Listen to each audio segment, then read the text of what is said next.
Drama serial फासक में फातिमा को शक हो जाता है कि ये मुताहिर ही है जिससे अनीका ने निकाह किया है, क्योंकि फातिमा मुताहिर की कॉल सुन लेती है जिसमें वो अनीका से कह रहा होता है कि अनीका, मैं तुम्हें अकेला नहीं छोड़ूंगा। फातिमा जो मुताहिर की सारी बातें सुन चुकी होती है वो मुताहिर पर चिल्लाती है कि आपने मुझे धोखा दिया, मैं कभी सोच भी नहीं सकती थी कि आप मेरे साथ ऐसा भी कर सकते हैं। कम अज़ कम आप हमारे होने वाले बच्चे का ही ख्याल कर लेते। मुताहिर फातिमा से कहता है, फातिमा ठंडे दिमाग से मेरी बात सुनो। फातिमा चिल्लाती है, मैं तुम्हारी कोई बात नहीं सुनूंगी, तुम बहुत झूठे और मुनाफिक हो।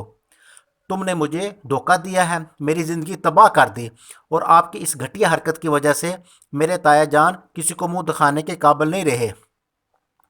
क्या बिगाड़ा था हम लोगों ने आपका? फातिमा की बातें सुनकर मुताहिर कहता है, ताया जान की फिक्र है या उमैर की? मैंने तुम्हारा रास्ता साफ कर दिया है, तुम अभी भी उमैर से मोहब्बत करती हो। अपने ऊपर इतना बड़ा इल्ज़ाम सुनकर फातिमा एक ज़ोरदार थप्पड़ मुताहिर को मारती है।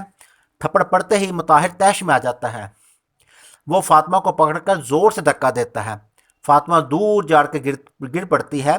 फातिमा की चीखें सुनकर सैमा भागती हुई आती है। फातिमा को यूं गिरा हुआ देखकर सैमा की चीख निकल जाती है, मुताहिर गाड़ी निकालो, फातिमा को फौरी अस्पताल ले जाओ। साइमा और मुताहिर फातिमा को अस्पताल ले जाते हैं, जहां डॉक्टर फातिमा का चेकअप करती है। कुछ देर बाद जब डॉक्टर कमरे से बाहर आती है तो मुताहिर को कहती है कि सॉरी, हम बच्चे को ना बचा सके। ये सुनकर मुताहिर सर पकड़कर बैठ जाता है। ड्रामा सीरियल फासक में अभी इतना ही। देखते रहें चैनल अख्तर इन्फॉर्मेशन।